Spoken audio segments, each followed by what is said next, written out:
Welcome, guys, to How the Frack We Got Here, a show that takes the news and events of the week and try to make sense out of it all.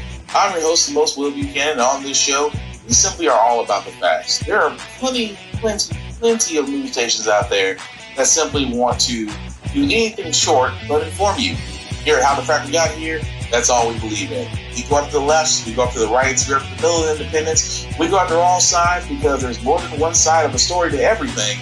And you need to know it all in order to actually formulate your own opinion. And that's what we try to do here at How the Frack We Got Here. Thanks for listening, and hold on. It's going to be fun. All right, guys. Today's date, July 16, 2025, and this is How the Frack We Got Here. I'm your host, the most Will Buchanan, on How the Frack We Got Here. Like we said, we do take the events of the week and try to make sense of it all. Before we get started, guys, let you know that we are a news podcast, which means we do pride ourselves on citing from the most reputable sources with award-winning journalism. We do not do sensational news like Fox News, The Blaze, wherever extreme left or extreme right you get your views from. We simply don't do that. We provide you with just the facts. At the same time, we do try to watch our language, but words do fly. At the same time, guys, we do show videos that might be too intense for younger viewers, so viewer discretion is advised. Aside from that, welcome. Well, as the title suggests, and much like a popular song, except, instead of Bruno, it's Epstein. We don't talk about Epstein, apparently, is the choice of words for the Trump administration. Why? Well, because they're trying to backpedal from another promise. Why are we freaking surprised? Daughter-in-law said that there should be transparency in the Epstein case. Do you agree with her, sir? The Attorney General's handled that very well. She's really done a very good job. And I think that when you look at it, you'll understand that. I would like to see that also. But I think the Attorney General, the credibility is very important. And you want credible evidence for something like that. And I think the Attorney General handled it very well. The Attorney General briefed you on the DOJ and FBI review, the findings of that review. The Attorney General briefed you on that. What? On the DOJ and FBI review. On what subject? Epstein, of the review of the files. The Attorney General Campani briefed you on that. Very quick briefing. Did she tell you, what did she tell you about the review? And specifically, did she tell you at all that your name appeared in the file? She's given us just a very quick briefing, and in terms of the credibility of the different things that they've seen. And I would say that, these files were made up by Comey, they were made up by Obama, they were made up by the Biden, and we went through years of that with the Russia hoax, with all of the different things that we had to go through. We've gone through years of it, but she's handled it very well, and it's going to be up to her. Whatever she thinks is credible, she should release. Yes. It never ceased to amaze me, folks, how Taco it must be wonderful in his mind. It must be like a permanent Etch-a-Sketch to where accountability shows up and start over. And he dodges accountability like half of the Jersey Shore. It amazes me so that he tries to say, well, no, I didn't do anything. She's doing a wonderful job.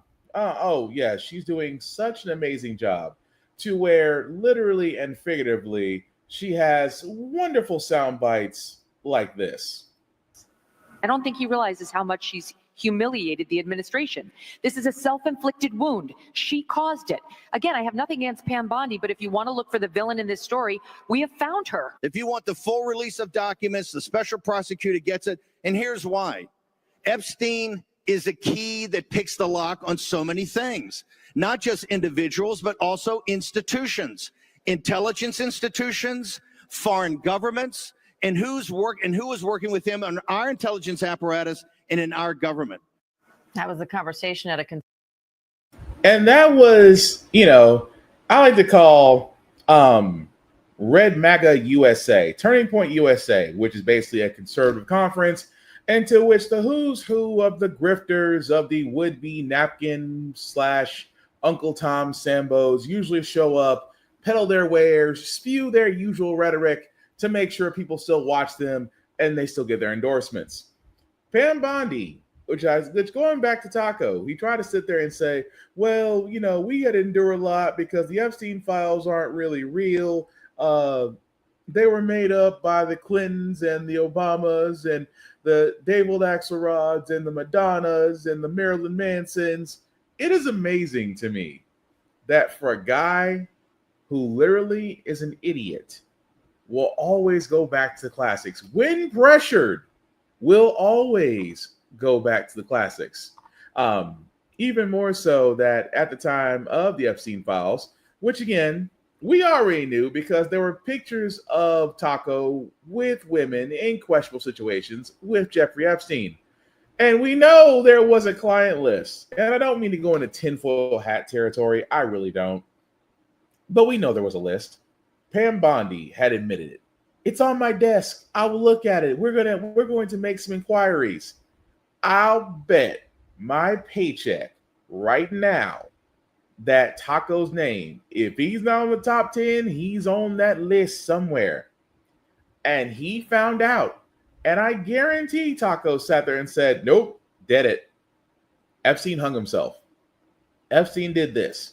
There is no client list. There is no list. You're not imagining things. It's all a dream. Because that's what they're trying to do right now. Pam Bondi, outside of fighting for her political career as probably one of the most ineffective attorney generals in history, is literally and figuratively trying to calm the storm. And unfortunately, it's not working out well, despite Taco speaking up for her and also closeted serial killer, at least I think so, Speaker of the House Mike Johnson is trying to do the same thing. Tonight, the MAGA movement's push for public disclosure of the Justice Department's files on notorious sex offender Jeffrey Epstein now includes a high-profile Trump ally. I'm for transparency. House Speaker Mike Johnson. It's a very delicate subject, but we should put everything out there and let the people decide it. A push for damage control from the president's own daughter-in-law, Lara Trump. I do think that there needs to be more transparency on this, and I think that will happen. Earlier today, Attorney General Pam Bondi tried to deflect Epstein questions. Nothing about Epstein. I'm not going to talk about Epstein. Reporters pressed her on new comments today from President Trump, suggesting Bondi consider opening some files. She's handled it very well, and it's going to be up to her. Whatever she thinks is credible, she should release. The president said today you would release credible files related to Mr. Epstein. Are you prepared to do that, and when would you do it? Our memo speaks for itself, and we'll get back to you on anything else. That DOJ memo said it found no incriminating client list, no credible evidence of blackmail, and therefore no further disclosure. That stunned some Trump supporters because she had said this in February when asked about a client list. It's sitting on my desk right now to review. Then her push to clarify. My response was, it's sitting on my desk to be reviewed, meaning the file along with the JFK, MLK files as well. That's what I meant by that. The controversy lit a political wildfire in MAGA world. Make some noise if you care about the Jeffrey Epstein scandal. Asked about these new calls for action, senior officials point to the president's own words, where he says it's up to Bondi to decide. One official telling me, we'll see what happens. Tom? Yes, we will see what happens, as in nothing. Because again, this is where, and I never thought I'd say this, that who knew it would take a person no longer living among us to finally split the cult, the Red Hat cult. Because yes, they ran this whole thing of, mind you, on this whole thing of well, if there's files, they should be released. We should know. We as the public should know. Did he really have these parties with underage girls to where the rich and powerful could really have their way? And it's amazing how it went from it's on my desk to let me clarify because I apparently do not have enough English vernacular to pronounce this. It's on my desk with other cases. That means you still have the list, honey. And you're doing exactly what you've been told to do. You have been told to bury it. And so you're burying it. and now you will be the quote unquote fall guy for Taco. Because again, Taco is probably on that list. And I hate to give the tinfoil hat community credit, but this is probably one bone that they should not let go of. Because again, if there is a list, who else is on it? At the same time, if Taco is on it, we should know. More importantly, let's play lawyer for a second. If that list did exist, if there was a client list, if Taco was on it, would Pam Bondi do anything? Nope. She wouldn't. She's too much of a lapdog. She's not an attorney general, folks. She is a lapdog loyalist to Taco, which means that she's not going to do anything except whatever he wants. If he wanted people prosecuted, she'll try to find a way. She'll be completely unsuccessful at it, but she'll try to find a way. When he wants her to bury something, she'll bury it. At the same time, I'm sorry, I'm not expecting a lot out of this, but judging by the actions of what they're doing tells you a lot. And it's unfortunate. It's funny that MAGA, you red hat people are amazing to me now, because it's almost like you're waking up. Has the happy time juice wore off? The whole idea of you winning, let's make America great again, has that finally for a lot of you, has the delusion went out the window and reality is setting in that you might lose your Medicare and Medicaid benefits, you might lose your STAT benefits, your child's education will be cut in half. We'll get to that momentarily. The fact that your medical debt will be right back on your credit report, we'll get to that momentarily. The fact that everything that you enjoyed will now either be gone or harder for you to get, or you'll have to pay more to get. At the same time, you're being told all this from the same guy you defended in chat rooms, you defended in churches, you defended everywhere, wearing your red hat and displaying your flag and whatever Taco memorabilia pedal grifting thing that you bought, you now are regretting it. A lot of you are getting buyer's remorse. And I don't feel bad for you. Not as bad as those Latinos for Trump whose family members, people they know are getting deported. I don't feel bad for you either. You were just praising the guy months ago. And now you're finally starting to wake up. Just 6 months too late. But hey, you guys aren't the only one that has a problem with it. Deputy Director Dan Borgiano, whatever his name is, another conservative grifter, now deputy director of the FBI, says that he wants to quit his job because Pam Bondi won't do hers. From Deputy FBI Director Dan Bongino, who has threatened to quit over Attorney General Pam Bondi's handling of this matter, and that is according to a source who has spoken with Bongino.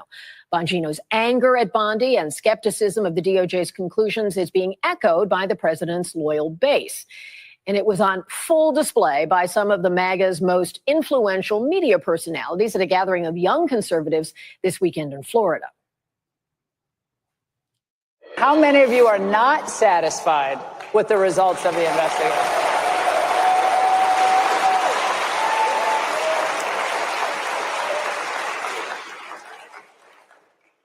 It looks like it's going to be, and now this is like who's going to be off the island first, right? Do you think she really gets MAGA? I don't think so. She wouldn't have behaved this way if she did. And now it's a time for choosing. It's a time for choosing. We're about to lose Dan for sure, and maybe Cash too, if she doesn't go. The fact that the U.S. government, the one that I voted for, refused to take my question seriously and instead said, case closed, shut up, conspiracy theorist, was too much for me. And I don't think the rest of us should be satisfied with that. President Trump is tamping down on any. So what's crazy about this is, guys, that literally and figuratively, they're turning. Now, all of a sudden, Turning Point USA, which used to be a love fest for Taco, is now turning. But notice they all want to go after Pam Bondi.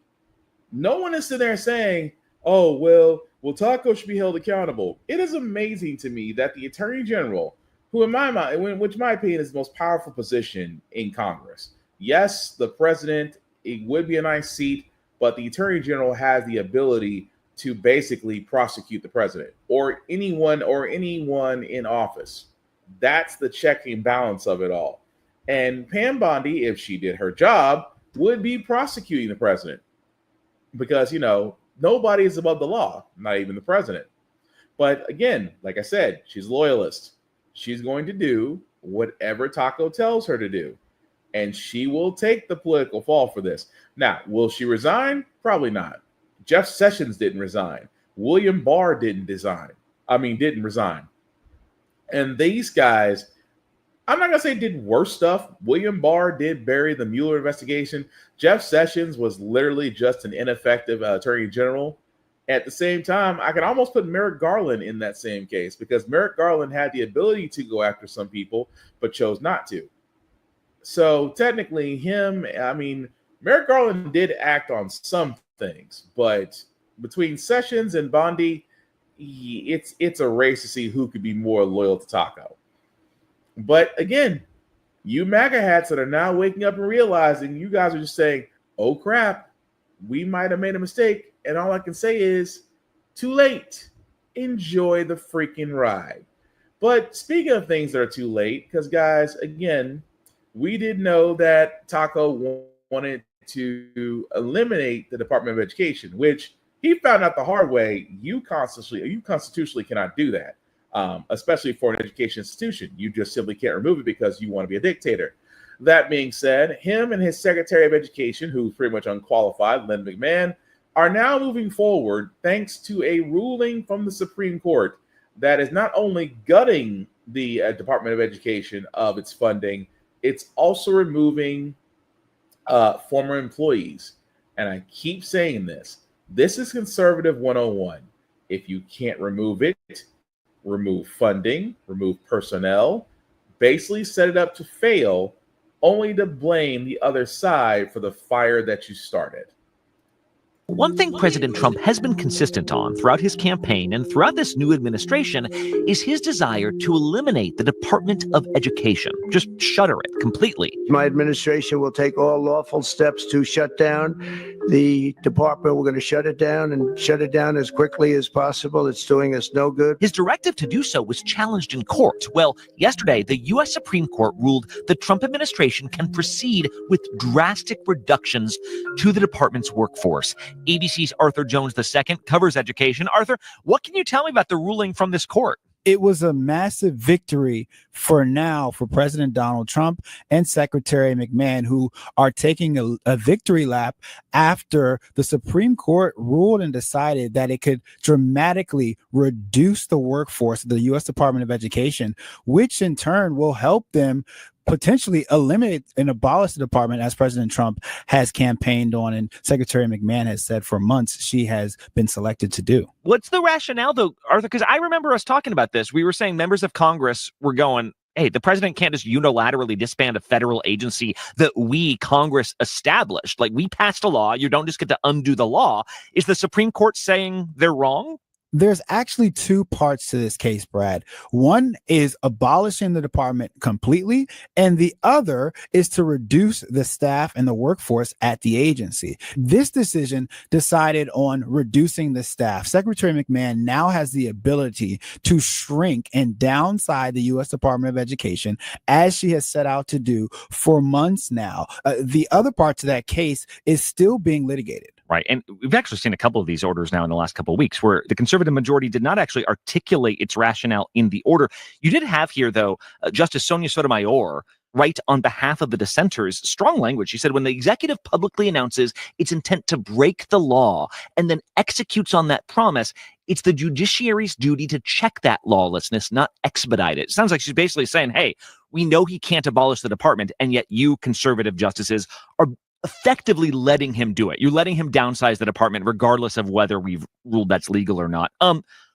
So what does Linda McMahon, the secretary, start doing now? What do these layoffs look like? This was hundreds of people, Brad, almost 1,400 people. And so far, the agency has been slashed nearly in half. It's a 4,000 person agency, now down to just over 2,000 individuals working at the U.S. Department of Education. And I've spoken to many of them, Brad, who are a part of this reduction in force, or RIF, who tell me that they were civil servants of the United States government. They got into this work to serve students and teachers. And now this decision, they say, is just heartbreaking for them. Well, and lastly, Arthur, I mean, what are there changes that Americans, whether they're parents or students or college students, whatever, should people be ready for near-term changes if you don't have a Department of Education, or at least you don't have people working at the Department of Education in these numbers? Well, like many in the education community, these education advocates and groups have been saying they believe that this could put millions of students at risk in the United States. One of the first orders of business, Brad, is the student loan portfolio, $1.6 trillion to over 40 million Americans. That can now be placed in the Department of Treasury. Secretary McMahon has said that she wants to move some of these statutory functions to other agencies. We're looking at students with disabilities. Their funding could go to the Department of Health and Human Services. Secretary McMahon is attempting to restructure and revamp this department so that it goes away. And I am really all for the president's mission, which is to return education to the states. I believe, as he does, that the best education is closest to the child. Her whole thing is putting herself out of a job, which President Trump picked her to do, quite frankly. I told Linda, I hope you do a great job and put yourself out of a job. I want her to put herself out of a job. And so now she has the authority to do that. Yesterday's decision gave Secretary McMahon the power to reduce the agency nearly completely, and we'll have to see what happens next. Yeah, not the end of the story, but I mean, once you start laying people off, it takes years and years to reconstitute that, even if the Supreme Court was going to shock everyone and say, yeah. And not to cut that off where it is, but yeah, that's what they're willing to do, because Taco and Linda McMahon, and of course, again, another loyalist carrying out her orders, because Taco doesn't like the Department of Education because he swears up and down they are all trying to basically program your children. Remember a long time ago that Taco wanted to take out, I know it feels like so long ago, but really it was only just a couple of weeks.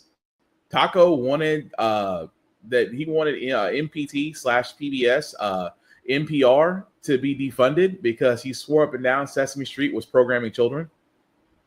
He did. He wanted Sesame Street. Sesame Street was just the figurehead of PBS. But he also wanted NPR to go because NPR was doing actual journalism. And they basically reported things that Taco didn't like. So Taco, being the man child that he is, screams from high heaven from True Social, oh, these are for indoctrinating kids. They're trying to, make kids this and that, and Sesame Street is just the worst of them. I'm like, sir, we don't tolerate Sesame Street slander. Elmo's account may have been hacked, but what he said about you, I think a lot of people can agree with. I'm gonna leave it at that because I can't say it on this show. But they are trying to remove education. Why? Because George Carlin, one of my favorite comedians, said it best. They don't want critical thinking individuals. They want workers. And if you ever notice, for what conservatives push for, they push for low level, low income, high scaling meaning massive employment, but low wages of workers, because businesses support them. This is the reason why, again, in my home state of Tennessee, why businesses love Tennessee, because Tennessee will give them all the tax credits. They will literally give them the golden road to come to Tennessee. Oh, you'll get tax cuts. You'll get this. You'll get city funding. You'll get all of this on a plate. Just come to the state and say that you're going to give us a bunch of jobs. I mean, It was true in some cases. The Volkswagen factory in Chattanooga being one of them. It was at one point IKEA. IKEA was going to come here. That fell through. Amazon definitely took advantage as they set up multiple distribution hubs in Tennessee. And I can keep going on. Sports teams, I mean, again, golden roads. But conservatives only love workers and the fact that those businesses donate to their campaigns. But you also notice that conservatives don't push for higher wages. Say what you want about Josh Hawley. Josh Hawley, that little chicken shit. He did one memo for pushing the minimum wage, and it went crickets. And I thought it was a cold day somewhere that a Republican conservative wanted to raise the minimum wage in 2025. I thought that was the end of the times right there. But education, they want education to be for a chosen few. They want, as you can tell, college is already getting there. College is already getting there because, again, he wants to go after the Pell Grants. He wants to go after FAFSA. He wants to go after all open areas of funding. Thank goodness he can't go after grants, because if he could go after that, that'd be a whole nother situation. But he wants to make education, higher education, harder to get. He also believes that education should go to the states. That is not a good idea. The reason being is because the red states are not as equipped to handle this function as the blue states are. I'm just being honest. That's why I sit there and say a lot of the times, in another world, if he was able to get away with dismantling the Department of Public Education, blue states that have a more democratic area would more than likely be fine. It's the red states, the ones that have the highest amounts of welfare, highest amounts of food and SNAP benefits, highest amounts of Medicare and Medicaid benefits. All four of those things I just mentioned, Taco is willing to take out in his big, beautiful bill, which goes into effect next year, right after the midterms, honestly. But what a lot of people don't understand is you voted against your own interest, and now those chickens are coming home to roost. At the same time, the children will suffer because, again, public funding, no matter where you go for public schools, is constantly being slashed because the Department of Education's budget is constantly being slashed. And now that you have a hitman in the position of Secretary of Education, it's only a matter of time before conservatives do what they always do.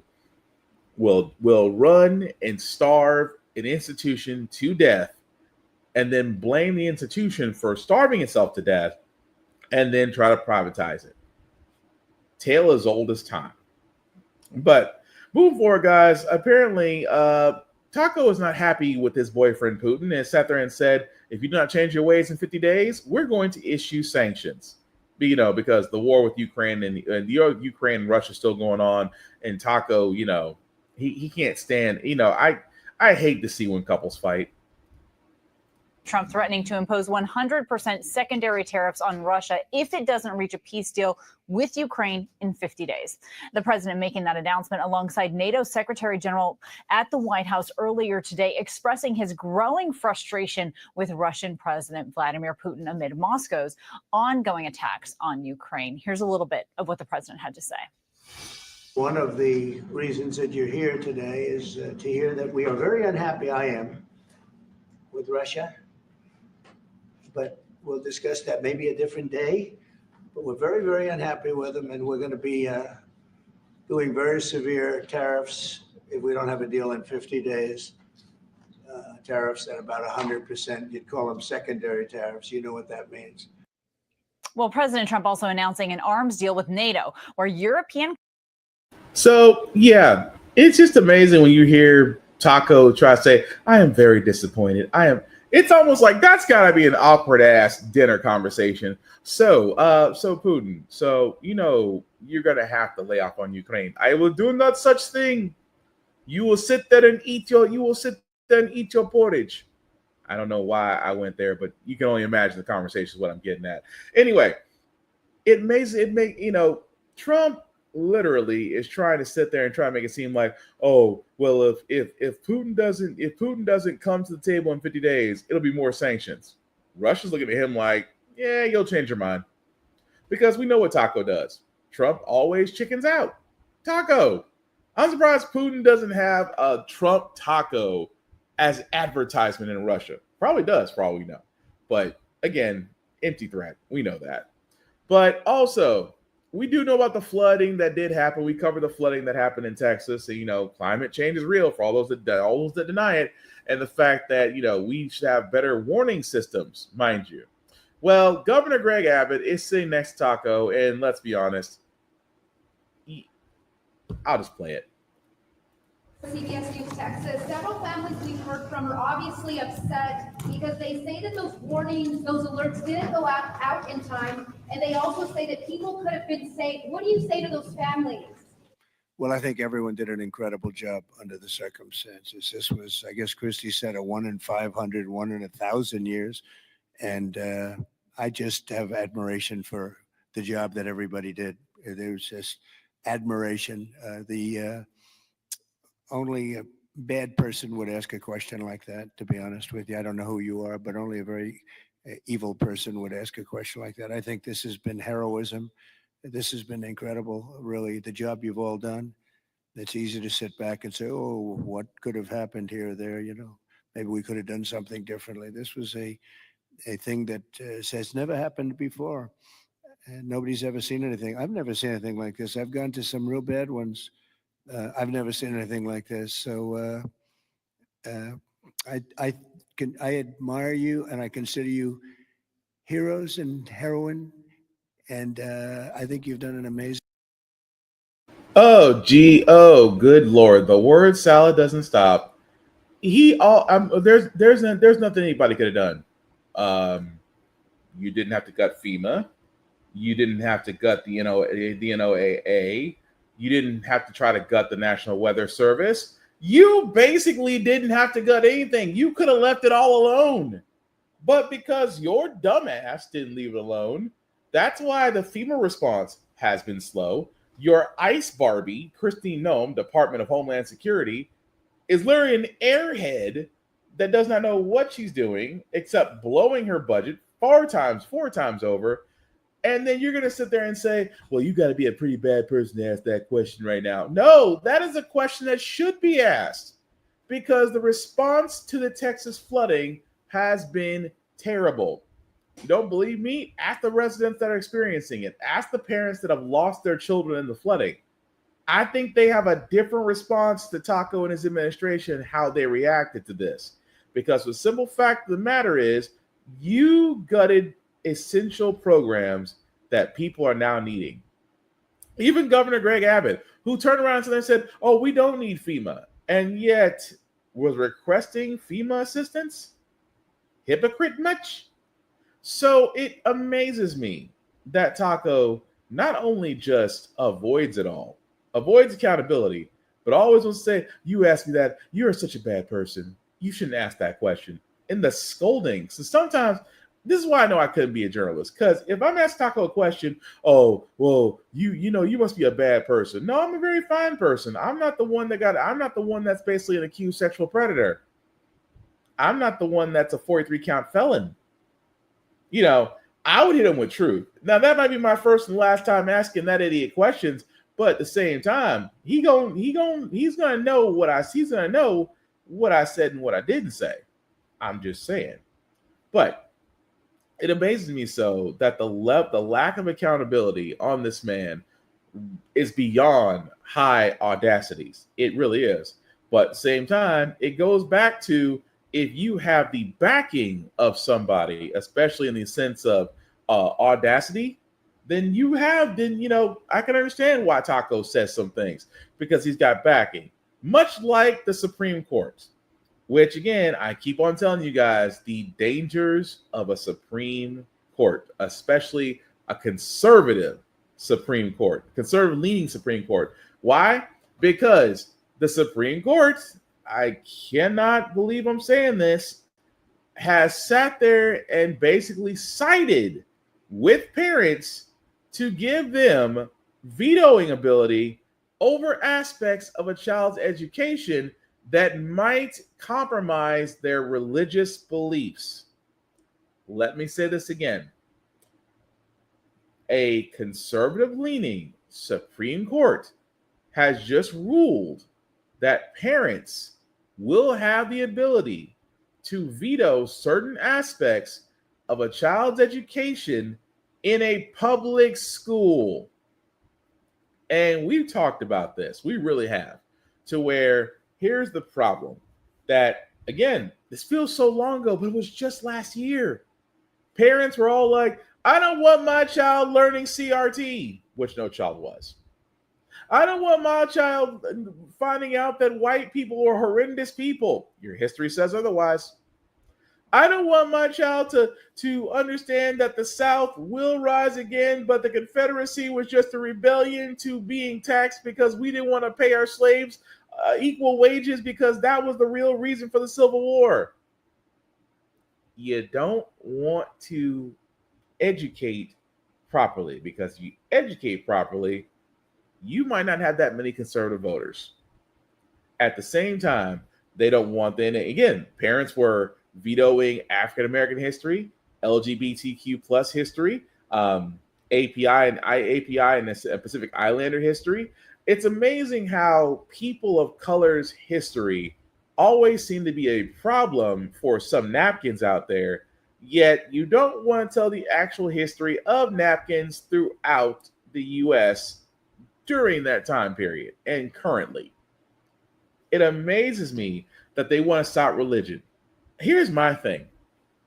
If you want to your child, and I'm stressing this oh so heavily, and I say this, hi, Will with How the Frack Got Here, July 16, 2025. I am saying this for posterity. If you don't want your child to learn a public school curriculum to which they should learn every aspect of American history, the good, the bad, the ugly, to where we are not encouraging cultural sensitivity by learning African American culture, Asian and Pacific Islander, LGBTQ plus, and many others out there. If you have an issue with your child learning any of this, do us all a favor. Homeschool them. Take your child out of public education, homeschool. Become an educator. Then you have full control of what your child learns, because you will be their educator. But don't go to a public institution complaining and saying my child does not need to learn this and then citing religious beliefs. Because in my opinion, there's wonderful private Christian schools that you can go, or Catholic schools, or whatever religious school you want to go, whatever tickles your fancy, send your child there. But for public school, there's a standard, because it's a federal standard. And it doesn't hurt your child. It actually makes them a decent, critical thinking, culturally aware human being. Just say you don't want your child to learn that there were some atrocities that your ancestors did, and yet you are just wanting to bury history. Go homeschool. You'll do us all a big favor. Meanwhile, as Stephen Miller and the rest of the Gestapo ICE are still trying to round up immigrants, still claiming that they're illegal immigrants, that they're the bad apples among us, here's another thing that's going to make me worry about places like Alcatraz and and things like due process, because we just saw a ruling to where undocumented immigrants can no longer be bailed out. Again, undocumented immigrants will no longer have access to bail during an immigration/asylum hearing. I wish I could make this up.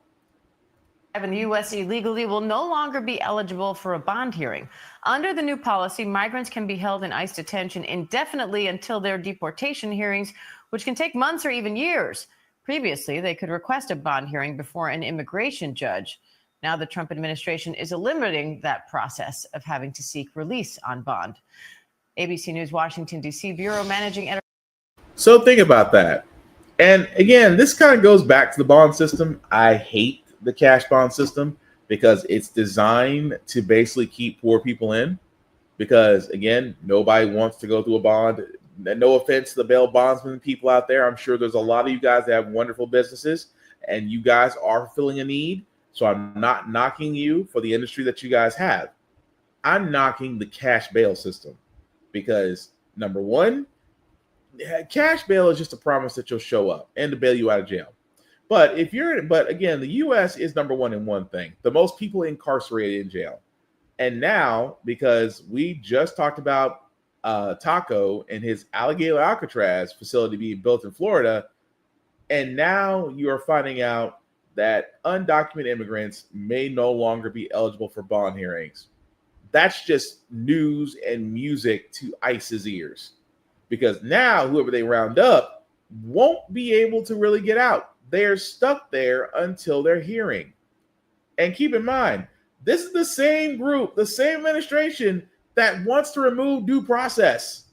They want to basically put in a fast to ship line in out near that Alligator Alcatraz. Because keep in mind, Alligator Alcatraz is next to an airstrip.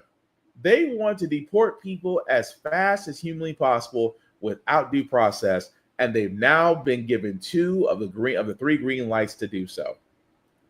And it's inhumane.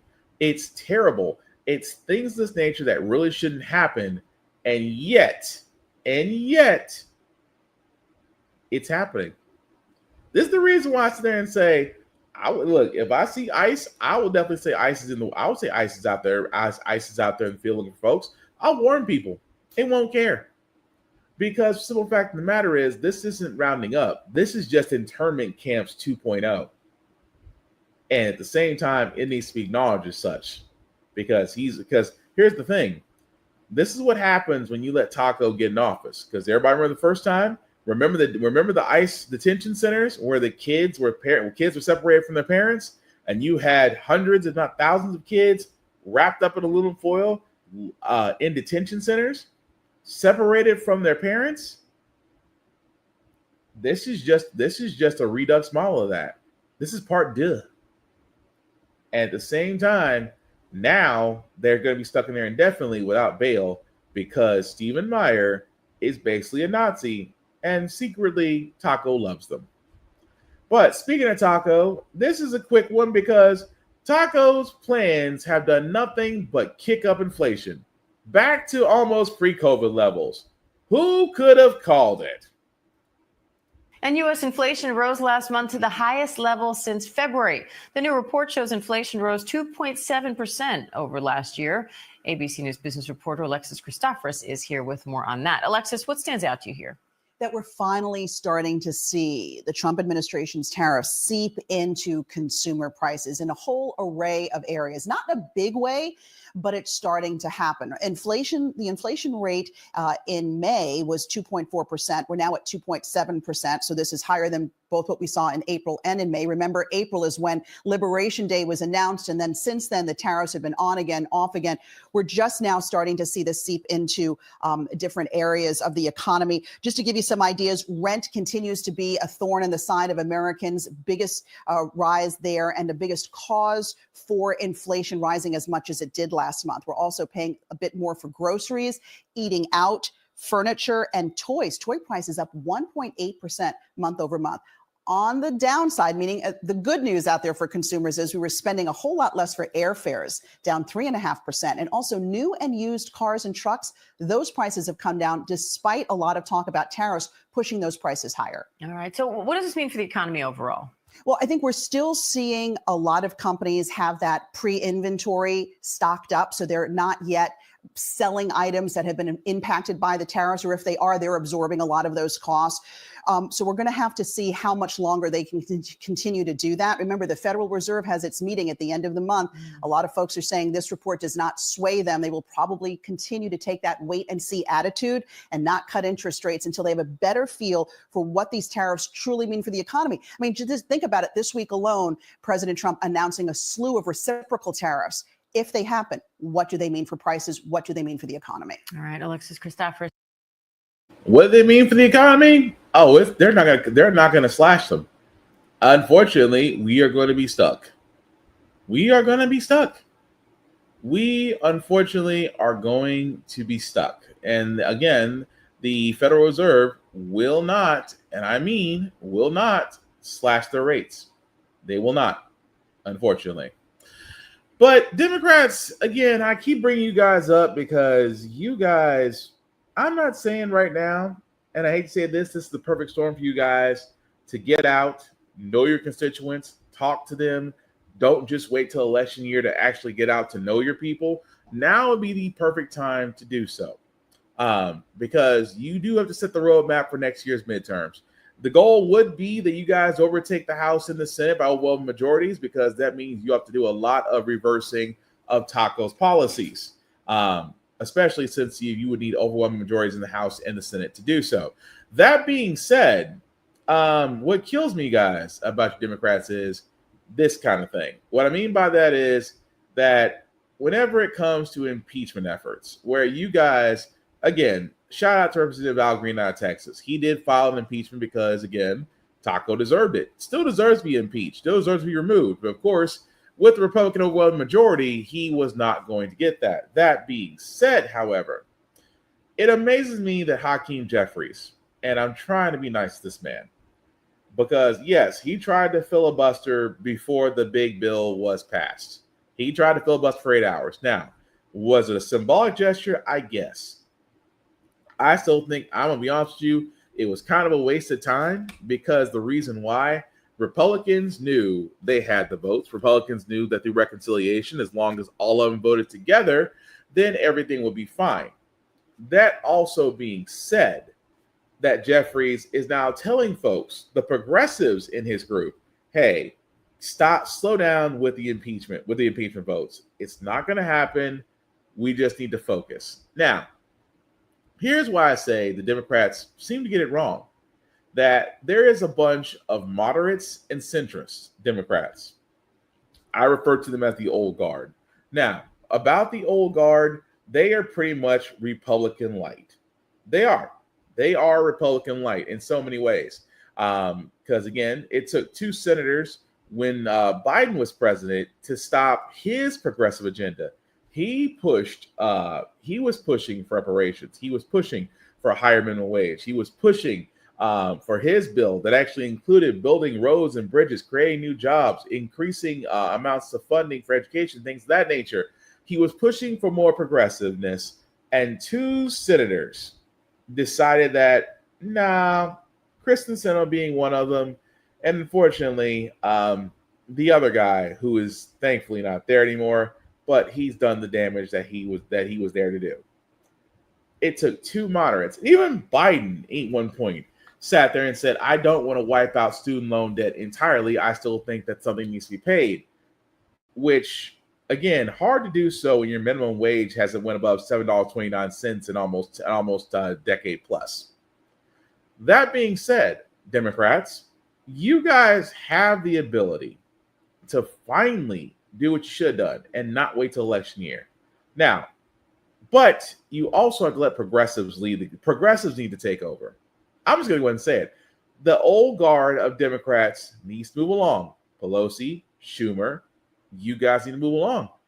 You guys who are lifelong seat holders, unfortunately, need to step down, and progressives need to stay over. I am talking the Ilhan Omar, the AOCs, the Jasmine Crockett's. I am talking about the true progressives that need to move forward, that need to step forward and lead the Democrats. Because yes, we do need more progressive voices, more than the old guard. But I will say this, the old guard needs to step down. And until that happens, there will always be a divide among the Democrats, and that's always the reason they're going to lose. Because say what you want about conservatives and the MAGA folks, when it comes down to the voting line, they all say yes. A little bit different, unfortunately, from the Democrats. But before we get to the guys, so we got a couple more news stories before we get to our feel good segment. RFK has decided that things need to change in the world of vaccines. Well, that being said, our worst fears about an anti-vaxxer has come to light about what he wants to do with vaccines with children and pregnant women. HHS Secretary RFK Jr. saying, quote, "We believe the children deserve better." The lawsuit alleges changes to COVID vaccine recommendations without a scientific reason, and Kennedy's firing of vaccine advisors, replacing them with multiple vaccine skeptics, are illegal and are outside established scientific practice. Joining us now, the president of the American Academy of Pediatrics, Dr. Susan Kressley. Doctor, thank you so much for joining us. Please explain the reasoning of this lawsuit. So first, this is not a step we took lightly. Vaccines remain one of the most effective tools we have to protect children's health. They are incredibly safe. That hasn't changed. We are here because there are deliberate efforts underway to distract from these facts, create unnecessary fear and anxiety, and mislead the public. What do you understand is the basis for these decisions? So from our perspective, actions really crossed a line when the action was taken to change recommendations for COVID-19 vaccines without the appropriate process, without looking at the data, and without expert review. And so while to us this is not just about COVID-19, it was that definitive action that made us compelled to act. What is the normal process? For instance, the COVID-19 vaccine that got put into place, the mandates for it or the recommendations for it. What was the process to do that back in 2020 and 2021 when the vaccine was becoming available? Well, what I can tell you is how the Advisory Committee for Immunization Practices has been functioning for years, and it worked very well. There were 17 highly qualified experts that had gone through a rigorous process. They looked at all the data. They had robust, transparent conversations in the public purview where they could decide what was in the best interest of public health. What happened recently is that no longer took place. Those experts were sidelined. The science was sidelined and replaced by a party of 8 and then 7 people who had way less experience on the vaccines and the science behind how to interpret the data. And there was a decision made that was outside the normal process and without scientific basis. So what's the precedent that you're arguing in front of, that you will be arguing in front of a judge to say that this is not just a bad decision, but a decision that should not be allowed? So you have to ask the lawyers the legal case for that. I'm the pediatrician, but what I can tell you, as I asked you that, I thought maybe that wasn't quite fair. Let me ask you this one. I'm curious about what the real risk is here. If the vaccine panel no longer recommends a vaccine, are children and parents still going to be able to access it? Well, we don't quite frankly know because the recommendations are so woven into so many decisions. But we do know what we do know, and what we have been seeing is that when every time someone raises doubt, this impacts parents feeling confident in their decisions to vaccinate their children and causes anxiety that's unnecessary. It's not just about COVID-19 vaccine in our offices. It's about every vaccine that parents are questioning. So what is the confidence level for vaccines right now out there? How has it already been affected? I think 2 things are happening. People are asking more questions, both about how can I trust these vaccines? Are they safe? There are many more questions than we experienced years ago. But the other piece of this is that just as many parents and we have to remember that the vast majority of parents vaccinate their children in this country, they're worried their vaccines are going away. And so we are also fielding questions because there's uncertainty about the infrastructure of the vaccine delivery system and what will be available to protect children. And just to be clear, vaccines safe? Safe, effective, life-saving, and one of the best tools we have to protect children's health. Dr. Kressley, thank you. I don't know how many other ways we can say that. I don't. Vaccines work. Vaccines do not cause autism. Vaccines are relatively safe. They've actually helped us not have pandemics anymore like smallpox, measles, chickenpox, shingles. I can keep going on. But the fact that we don't have these polio, another one. The reason why we don't have these epidemics anymore is because of vaccines. In the same sense of the COVID-19, which I find it funny. Ever since those COVID-19 vaccines in place, you don't see a lot of people complaining about breathing anymore. Again, vaccines do work. The fact that RFK wants to remove the educated and put in the tinfoil hats should tell you everything you want to know. But at the same time, RFK is an anti-vaxxer. He does not believe in medicine, except the medicine that he believes actually makes sense. And I keep saying this all the time. Anti-vaxxers, stick to y'all. But don't try to educate us, because I'd rather listen to a doctor that's actually put in the time, has been credentialed, licensed, and insured by a medical board before I listen to somebody that decided to do their research on Google and then comes back and says, actually, if you take this route, you'll be fine. No. Unfortunately, RFK has decided to fire all the doctors and install all the herb lovers. And I'm not talking about the ones that, love the plant, because you people are cool. I'm talking about the ones that would rather eat dirt before they actually go to a hospital. Those guys are the ones I'm talking about. And RFK now has panels to where they can decide what is appropriate for a child. And that's dangerous. So take my advice. Whatever your doctor says to do, just do it. It's a lot easier that way. Plus, do you really want to depend on a guy that literally sounds like he needs a throat lozenge, herbal tea, and literally a humidifier? Because that voice, it almost sounds like an evil villain that just never caught his breath. That's what it sounds like to me. But again, it's RFK, not surprised. Next last story that we do got, guys, because again, this is how I know that conservatives love to keep us in debt. A judge has ruled, because keep in mind, one of Biden's crowning achievements was that to get medical debt off credit reports. Anybody that's ever had a credit report, if you had medical debt, those are a pain in the ass. Much like student loans, medical debt can actually go against your debt to income ratio and could affect your ability to be qualified for cars, for homes, for loans, even jobs, because jobs are the credit reports too. And I hate to say that, but credit reports didn't actually exist before until before 1989.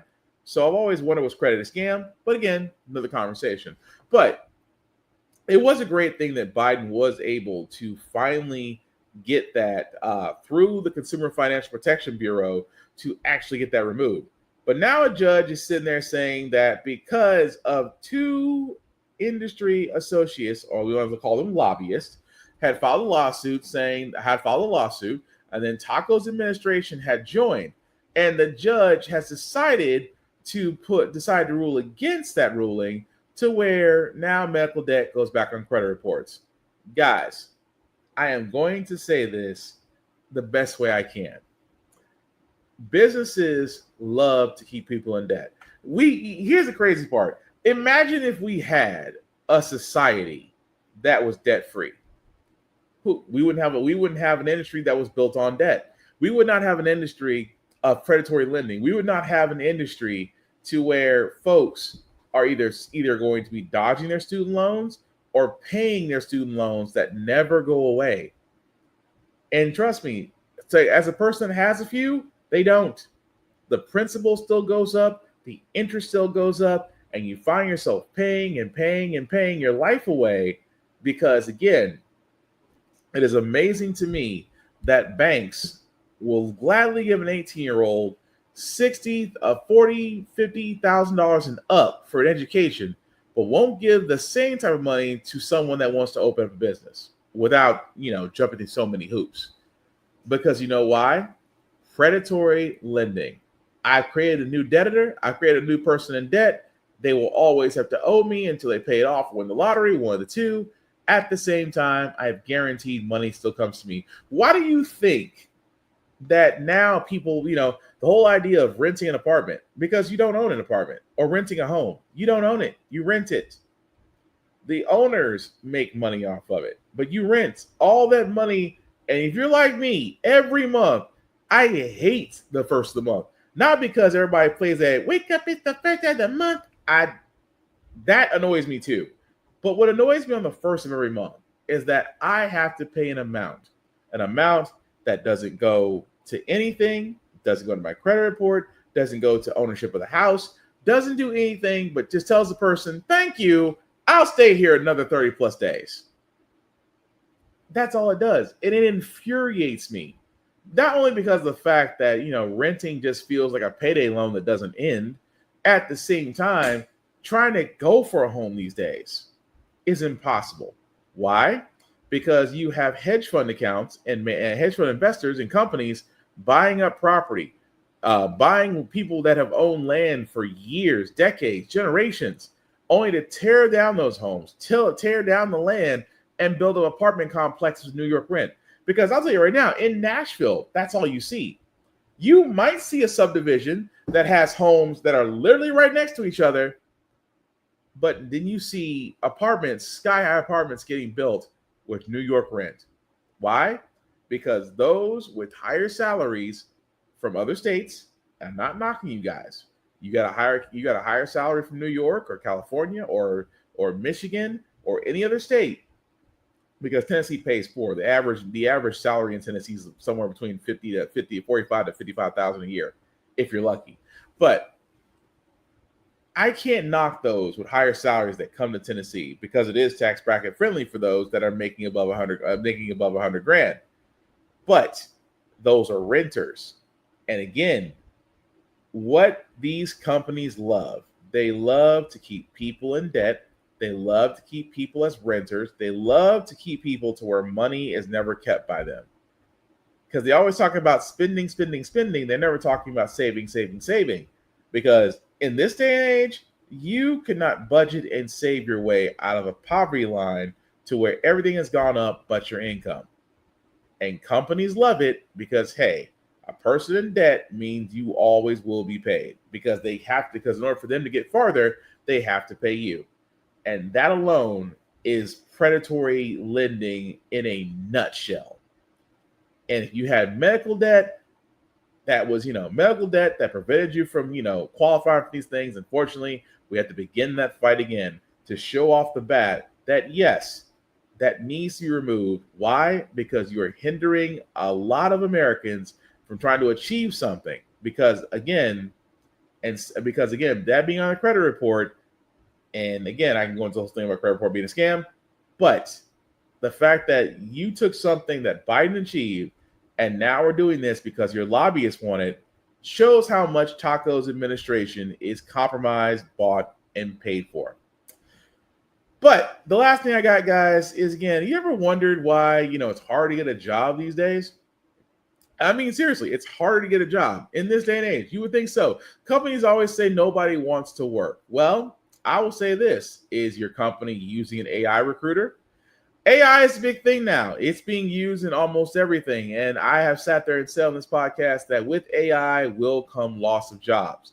Why? Because companies will try to use an AI to literally and figuratively try to do the job of multiple individuals. That being said, finding a job now is hard, because they always try to sit there and say, well, we don't want you guys using ChatGPT, but you use an AI to filter out resumes, which they do.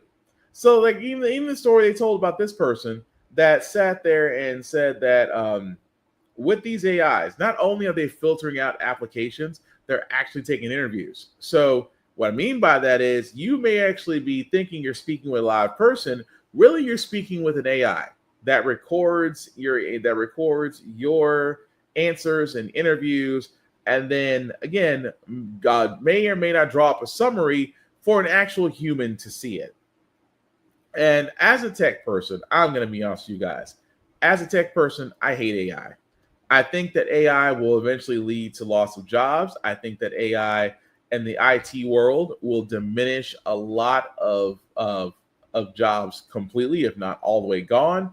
At the same time, the shift in employment, it's harder to find good jobs. Don't get me wrong. There's still junk jobs out there. There will always be junk jobs that nobody wants to do, especially now since Stephen Miller and his Nazi/ICE regime is trying to basically pull immigrants off the street. those same people that were doing those jobs are now open, will remain vacant because Americans don't want to do those jobs. But now that AI is being used, unfortunately, there are a lot of people who are qualified, may take longer to find a job. And again, that should be something that Taco should be addressing, but he won't because he is bought and paid for. But we're going to move on to our feel-good segment, guys, because usually how the Frack got here, we usually cover a lot of things that are doom and gloom. Sometimes makes you your faith in humanity, but hey, it's Wednesday. Tomorrow's Thursday. We will leave you guys out in some good vibrations, and hopefully you'll do that. Of course, with Shaq being Shaq, always a man that is very generous with his money, decided to help his guy out with an engagement ring, buying one, helping him buy one. Dude, where were you when I needed you?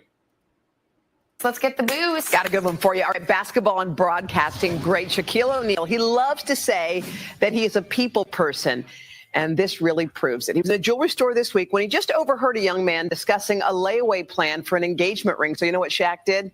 He slipped his own credit card to the salesperson and said to put it on his tab. Oh. Shaq was asked about the encounter during an NBA postgame show on TNT last night. Take a listen. Went in there to get some loop earrings. And I seen the guy come in. He was just so shy. He was saying, "Hey, how much do I owe to pay off my ring?" It was just, and I was like, "My man, how much is the ring?" I'm into making people happy. So whenever I leave the house, I just try to do a good deed. Like I didn't mean for that to get out because I don't do it for that, but I'm just trying to make people smile. That's all. Hey, Shaq's a blessing. Shaq said that at first the young man, he said he wasn't comfortable with that offer, but he told him, "Don't worry about it. I do it all the time." And you know what? I can attest to it. Shaquille O'Neal has done other large things like that for people. Never. And yeah, Shaq really has. I mean, like I said, a man with his wealth and his generosity, he's like, what am I gonna do with this? I was like, I'm taken care of, my family's taken care of. And honestly, I like that. I always imagined myself to where if I ever got to where I was of that status, I would pull a Batman. I would want to do things. I would want to do things for people, and I don't want publicity. I want no one to never find out about it. I want it to be freaking urban legend to where it's like, did Will really help those folks? Can anybody? I just want to sit there. I mean, not sit there brooding in the whole mask. Although, you know, if I ever get a Batman suit, you'd never know. But no, just do good deeds without having to get the acknowledgement of publication is always a great thing. And like I said, I can imagine dude not being gullible at first getting there. I mean, you imagine going to your wife, where'd you get this ring from? Shaquille O'Neal bought that ring. Boy, you lying. See, already argument, not even a marriage yet. But anyway, shout out to Shaq though, because again, great deeds should always be recognized, even though he didn't do it for the recognition. He just did it because he wants to make people smile. And I say that all the time here on this show. If you have the ability to make somebody smile or happy for a second or a lifetime, do so. The world could use more of that because we definitely need that this day and age. But that's going to do it for this podcast, guys. Thank you all for watching, for liking, for letting people know this is live. I certainly appreciate it. Some shameless plugging before we do get out of here. Shout out to Always Press Record TV. Why? Because How the Frack We Got Here shows on there. You can definitely check out the app APR TV on the Roku channel or on Amazon Fire TV, along with other shows that are available on APR TV. Definitely check them out. BlurStation.com. I have talked about this for nearly 2 years now. It is a place for Blurs, for our content, for our viewership. Most importantly, our dollars should be going to. Definitely check it out, BlurStation.com, guys. Again, $10 a month, $10.99 a month to stream Blur Station, and you can stream Blur Station on all smart devices. Definitely check it out. Also, runforoffice.org. I keep telling you, this is how Moms for Liberty did it, how the crazy ones did it. We definitely want to have more people in office. And if you feel the call to be to serve in office, whether it's local or national, definitely check this out. It could actually help you on the steps to where you can get on the ballot and then go from there to actually see if you get elected. Because as we said, guys, next year is the midterms. I can't stress enough that things need to change. Maybe the red hats are waking up. Some of them are. Maybe the reality of, the Armageddon that they voted for may finally be hitting them. Who knows? We'll find out. But for the rest of us, you can be active. You can get informed. But above all else, we have to do something. Be active, not silent. and also join the resistance. But how the frick we got here, guys? On all socials, all together one word. Check out our YouTube page, our Facebook page, Instagram, TikTok. Like, share, and subscribe, because much like NPR, guys, none of this can be done without you. I myself, Black_Spartan615 on the socials. You can like and follow me there. Talk to me sometimes. Just be cool about it. I don't want to have to block people and it gets weird.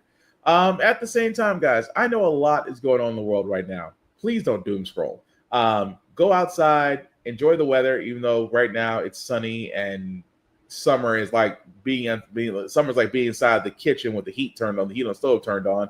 So again, if you're going to be out in the heat, please hydrate, please take care of yourselves, but enjoy life. Check on your friends, call or text them, let them know how you're doing. At the same time, protect your peace, find your inner strength. And like I said, the world will take care of itself, but doom scrolling is not going to help. Definitely protect your peace, drink your water, and mind your business. Outside of that, guys, the last thing I'll say about that Frack out here, it's all about staying informed. We are not trying to reinvent the wheel, guys. We are simply trying to give you all the information you'd like to make up your own mind, but we do provide a lot of perspective that goes along with it.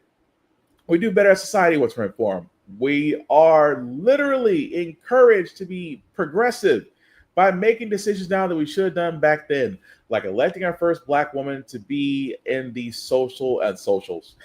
Electing our first Black woman to be in the Supreme Court, electing our first Black woman to be the Federal Board of Governors, and maybe one day electing our first Black woman to be the first Madam President. All great things. When we don't learn from history, we are doomed to repeat it. That's what we keep asking ourselves. Why does everything go up at our paycheck? Why are we electing different politicians in Congress, but the same old game is being played? And most importantly, how the Frack we got here. Thank you all for watching, guys. Please take care of yourselves and each other, and I promise we'll get through this. I messed up the Sigma. I am so sorry, guys. Peace.